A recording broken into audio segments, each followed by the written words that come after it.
La Comisión de Defensa del Consumidor se va a tratar lo que ha sucedido, ¿no? Ya llegó hasta este grupo de trabajo el defensor del pueblo Walter Gutiérrez, es la Comisión, repetimos, de Defensa del Consumidor que va a analizar precisamente la compra de esta cadena de farmacias.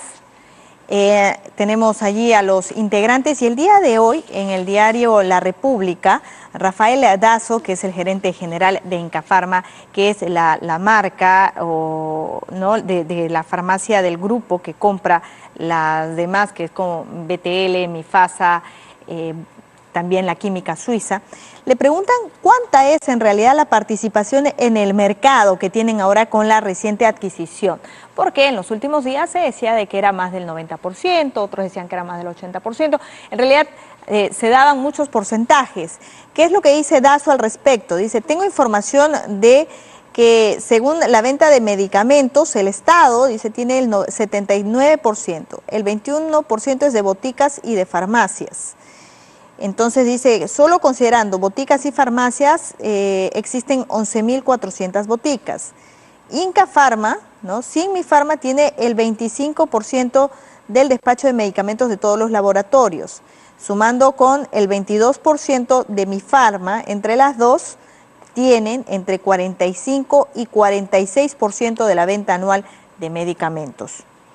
Dice una empresa internacional que se dedica a eso. En resumen, la industria de farmacias y boticas es el 20% de la venta de medicamentos y dentro de esa venta tenemos casi el 46%, aclara Rafael Dazo, que es el gerente general de Incafarma. En la Comisión de Defensa del Consumidor está Katia Gutiérrez, nos va a contar los detalles.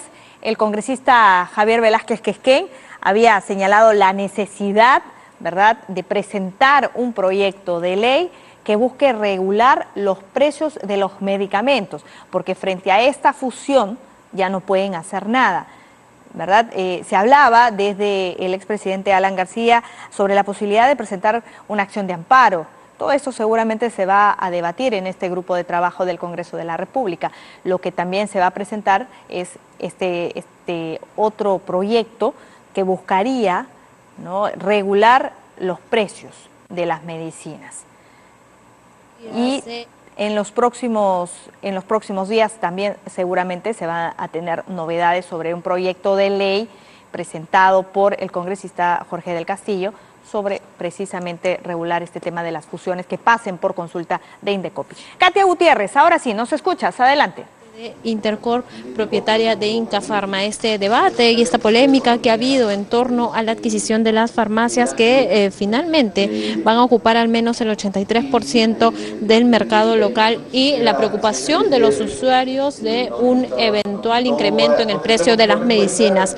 La invitada principal de esta mañana fue la ministra de Economía, Claudia Cooper. Ella no ha llegado a esta sesión, pero ha llegado el viceministro de Economía, César Liendo, el presidente de Indecopi, Ivo Gagliuffi, y el defensor del pueblo, Walter Gutiérrez, que también ha generado gran expectativa esta mañana aquí en la sesión de la Comisión de Defensa del Consumidor. Vamos a escuchar al presidente de Indecopi, Ivo Gagliuffi, quien va a hacer la intervención en este grupo de trabajo. Básica, nuestra posición institucional, sin perjuicio de luego pasar una presentación de PowerPoint de unos 5 minutos. En este caso en particular, el Indecopi no ha podido revisar esta operación de concentración empresarial en la medida que no existe en el Perú hasta la fecha una ley de control previo de fusiones emitida por el Congreso de la República. Pero institucionalmente el Indecopi siempre ha mostrado una posición favorable o que mira con buenos ojos un control previo de fusiones.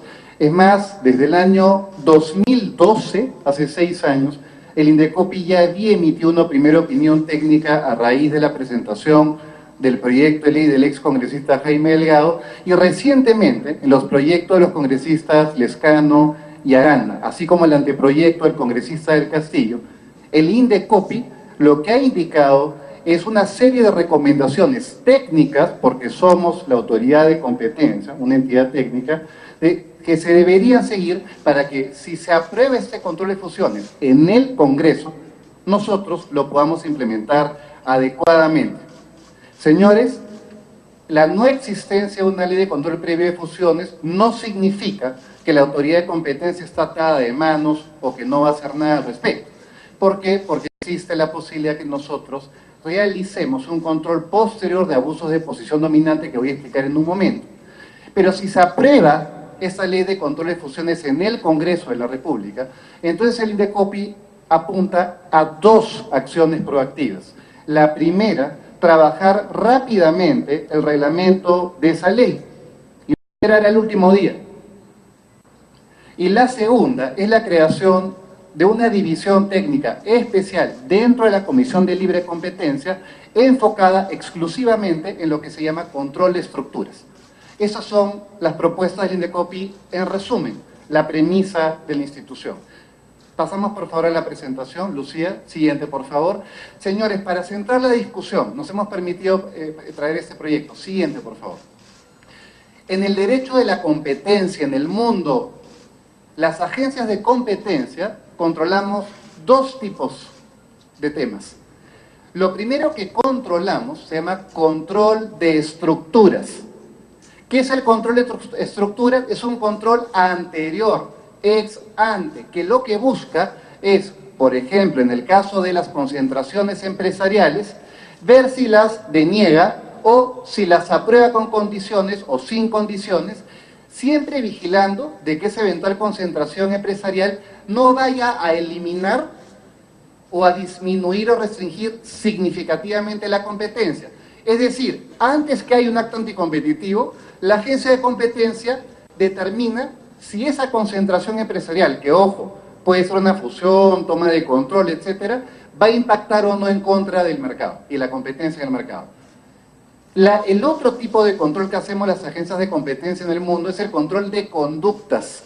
Es decir, siempre que se produzca una conducta anticompetitiva, abusos de posición de dominio, prácticas colusorias como la concertación de precios, entonces la autoridad de manera ex post, posterior, identifica y sanciona. Siguiente por favor. Como pueden ver, el control de estructuras en resumen es preventivo y el control de conductas es reactivo. Siguiente, por favor. La pregunta básica que se han hecho todos los ciudadanos esta semana.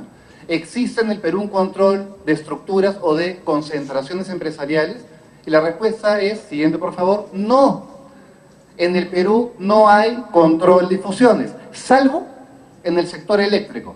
¿A través de qué ley? De la ley 26876, que es del año 91 o 93, si no me equivoco. Siguiente, ¿qué existe en el Perú entonces? Existe control de conductas. Sí existe. Y existe desde el año, por lo menos 91, a través del decreto legislativo 701, luego el 1034, modificado por el 1205. Es decir, en el Perú sí se puede controlar abuso de posición dominante o prácticas colusorias, pero reactivamente, ex post. Y lo hacemos en el INDECOPI. Siguiente, por favor. Entonces, ¿qué puede fiscalizar el INDECOPI, señores? Si es que no hay un control previo de conductas.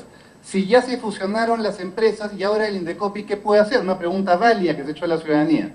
Bueno, el INDECOPI emitió un comunicado el día domingo, donde dijimos claramente 3 mensajes. El primer mensaje es, no tengo ley para controlar o para pronunciarme sobre esta operación. No hay ley, no se ha aprobado en el Congreso. La segunda premisa fue, la ley está siendo discutida o debatida en el Congreso de la República. Y la tercera ha sido, sí, sin perjuicio de ello, nosotros sí podemos sancionar cualquier abuso de posición de dominio que pueda generar esa eventual concentración empresarial. Siguiente, por favor. La pregunta que nos han hecho los ciudadanos y los congresistas es, bueno, ¿cuáles son esos abusos de posición de dominio que tú podrías sancionar? La actual ley de libre competencia, el DL 1034, establece muchos supuestos ejemplificativos de abuso de posición dominante. Siguiente, vamos Lucía con cada uno. Boicot, por ejemplo. Se produce una concentración empresarial. Ahora una gran empresa con una posición de dominio fuerte puede intentar boicotear que ingresen nuevos competidores. ¿Cómo puede boicotear? Buenos días, congresista. Puede boicotearlo, por ejemplo, penalizando a los distribuidores minoritarios que si le compran al que quiere ingresar, entonces ya no le vendo mi producto porque tengo posición de dominio. Eso se llama boicot. Eso es un abuso de posición dominante. Eso el Indecopi lo puede sancionar. Siguiente, por favor. Otros tipos de abuso de posición de dominio, discriminación de precios. Claro, soy tan grande que ahora a Juan le vendo a 5, a Pedro le vendo a 8. Discrimino precios y excluyo competidores, excluyo mercados, excluyo consumidores. ¿Puedo diferenciar precios? Sí. Por ejemplo, si Pedro me compra mucho producto, le doy un precio menor, pues. ¿Correcto? Se llama masividad. Pero si me compran lo mismo, ¿por qué les voy a diferenciar los precios? Se llama discriminación, abuso de posición dominante. Otro tipo de conducta, negativa y justificada de contratar. Ahora que tengo posición de dominio, prescindo de competidores, clientes, y me niego a contratar con determinados agentes. Sobre todo con agentes que quizás contratan mucho con mi competencia. Y los comienzo a excluir o a presionar. Y otros tipos de conductas en general de exclusión de posibles competidores. Es decir, en resumen, ante la pregunta, ¿qué podría hacer Indecopi ahora? Indecopi puede hacer esto. Sancionar abuso de posición dominante. Eso se llama control de conductas ex post, como vimos. Siguiente, por favor. ¿Y cuáles son los proyectos de ley que menciona el Indecopi que están en el Congreso de la República? Miren qué interesante. Siguiente, por favor. En el año 2011, repito la fecha, en el año 2011, el congresista Delgado presenta un proyecto de ley de control de fusiones y el Indecopi emite una opinión favorable como institución en el año 2012. Luego han venido iniciativas legislativas, siguiente, Lucía, anda avanzando tú por favor, del congresista Marco Arana. En 2016, Indecopi emitió opinión técnica con recomendaciones para implementación. Luego el congresista Lescano, el Indecopi emitió opinión técnica con recomendaciones de implementación. Y luego del congresista del Castillo.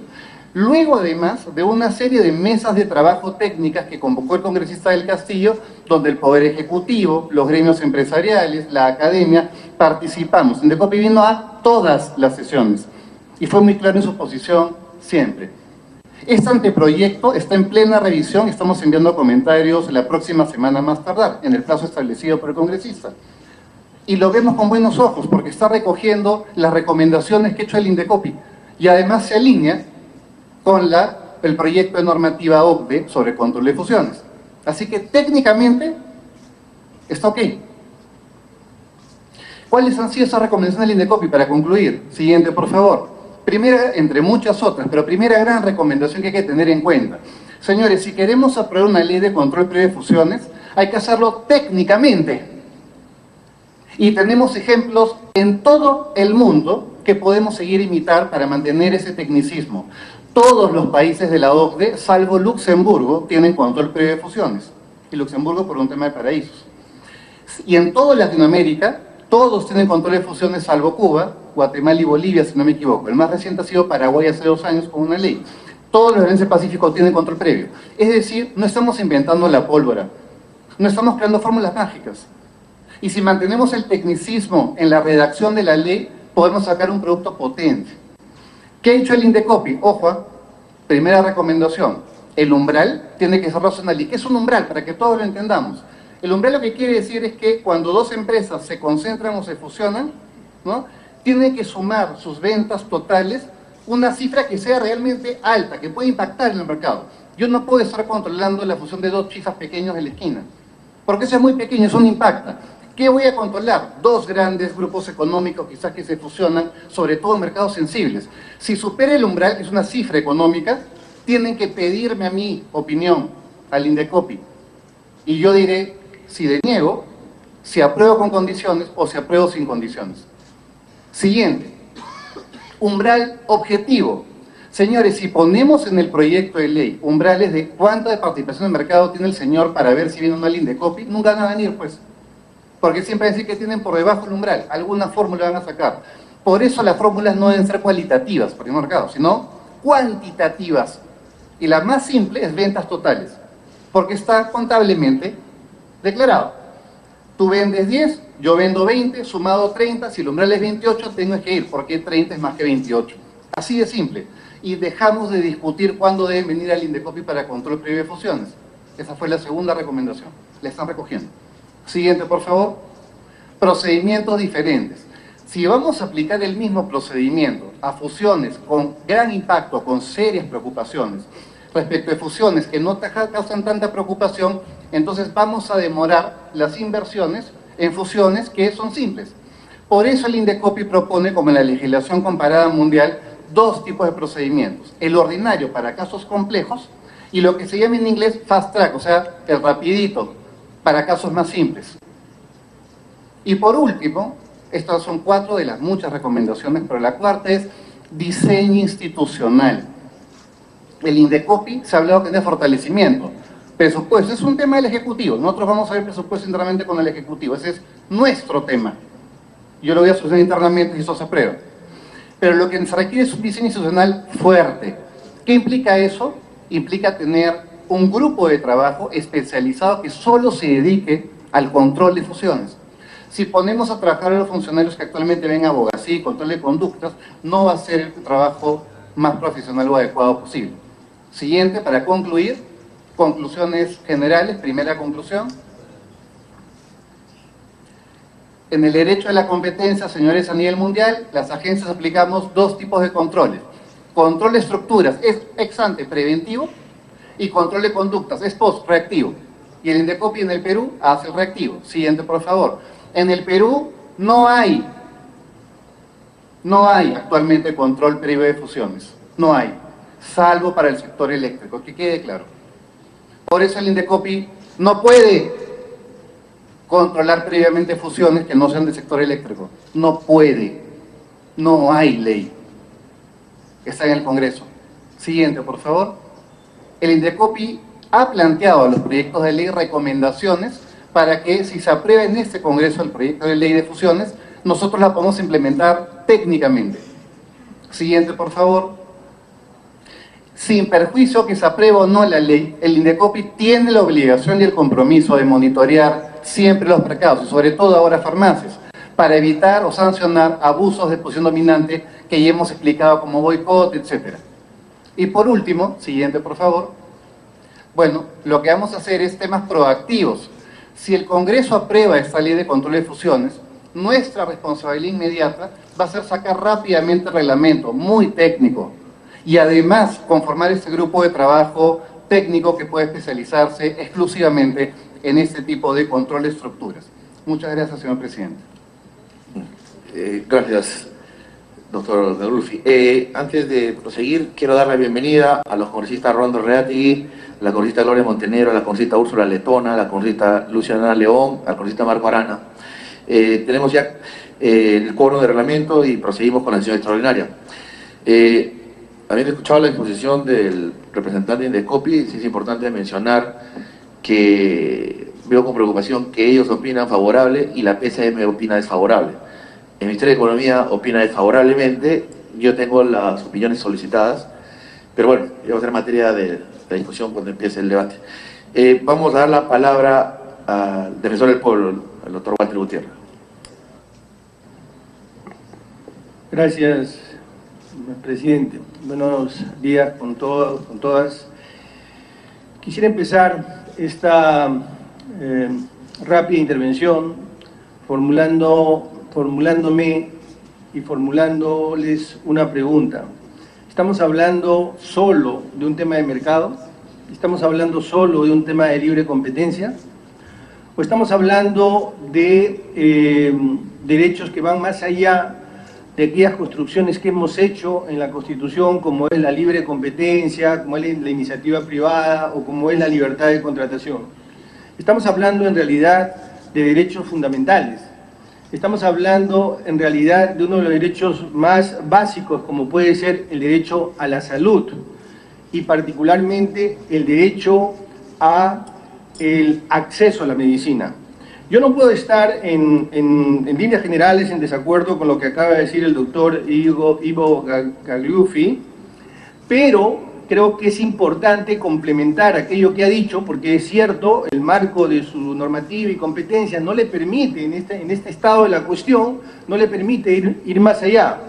Sin embargo, tenemos el imperativo de hacer algunas cosas a nivel de autoridades del Estado, a nivel particularmente del Ejecutivo y desde luego a nivel del Congreso. Por lo tanto, quisiera iniciar, como dije, esta intervención haciéndome esa pregunta que me parece que es una pregunta de fondo, y las circunstancias nos permiten abordar este tema o estos temas. En segundo lugar, recordar muy rápidamente a quiénes va a afectar lo que está sucediendo. Yo no voy a fatigar con cifras ni con cuál es el nivel de concentración, porque todos ustedes lo conocen. Pero sí les voy a recordar a quienes afecta esto que está sucediendo, a quienes va a afectar de una manera directa. Va a afectar a las personas más vulnerables, va a afectar a los ancianos, va a afectar a los niños, va a afectar a las zonas más pobres. Esa es una realidad que la Defensoría ha podido constatar, que más adelante les voy a dar cifras duras para que ustedes vean que en el actual estado de la cuestión ya el acceso a la medicina es un problema. Imagínense lo que se viene. Entonces, parto diciendo que este no es solo un tema de mercado, es un tema de derechos fundamentales, es un tema de derechos de las personas. Por lo tanto, para la Defensoría es un tema de la mayor centralidad, de la mayor importancia. Antes de plantear las propuestas que tiene la Defensoría, quisiera partir de algunas premisas, a riesgo de ser redundante porque sé que muchos de ustedes los conocen. El mercado de las medicinas, en realidad todos los mercados, pero particularmente el mercado de las medicinas es un mercado imperfecto. Al final del día, los mercados no son otra cosa que una trama de transacciones, numerosos, miles, cientos de miles de transacciones, todos los mercados. Pero, al propio tiempo, los mercados, lo que se transmite es información. Y uno de los mercados donde es más difícil acceder a la información es precisamente el mercado de medicinas. Porque para poder entender la información que se traslada en los mercados de medicinas, yo no solo necesito que me llegue la información, necesito cierta formación para entender esta información. De manera tal que es un mercado complejo, es un mercado imperfecto. Pero si esto que digo no es suficiente, tendré que decir que cuando uno va a comprar una medicina, no es como va a comprar un par de zapatos o cuando compra un reloj. Uno va compelido por una enfermedad, por una necesidad. Si esto que he señalado todavía no basta, diré que en los mercados de medicinas, en todos, no solo en el Perú, hay un gran poder económico, una gran posibilidad y capacidad de acción. Y para cerrar el círculo, ahora con un enorme actor, con un gran poder económico. Entonces, este es el mercado del que estamos hablando. No estamos hablando del mercado de relojes, no estamos hablando del mercado de zapatos, estamos hablando de un mercado que tiene que ver con un bien fundamental. Todos ustedes saben que el derecho a la salud y el acceso a la medicina ha sido considerado un derecho fundamental. A menudo hablamos del derecho a la salud como una abstracción. El derecho a la salud se despliega en un plexo de derechos como por ejemplo el tener acceso a cierta tecnología de medicina, a que la medicina o la salud sea prestada con seguridad y con oportunidad, pero también tener acceso al medicamento. El acceso al medicamento es un derecho fundamental. Y que el Tribunal Constitucional haya reconocido el acceso a la medicina como un derecho fundamental establece obligaciones de hacer para el Estado y obligaciones de no hacer para el sector privado. Por eso me pareció importante hacer una rápida recordación de este tema. Hace más de 100 años, en 1890, cuando se creó la ya conocida y repetida Ley Sherman en Estados Unidos, quienes sustentaron esta ley decían que la concentración económica pone en peligro la democracia. yo iría parafraseando, la concentración económica en el mercado de medicinas pone en peligro la salud de quienes menos capacidad económica tienen, de todos en realidad, pero particularmente de quienes menos capacidad económica tienen. Vamos a hacer una breve pausa comercial. Cuando regresemos tenemos más información.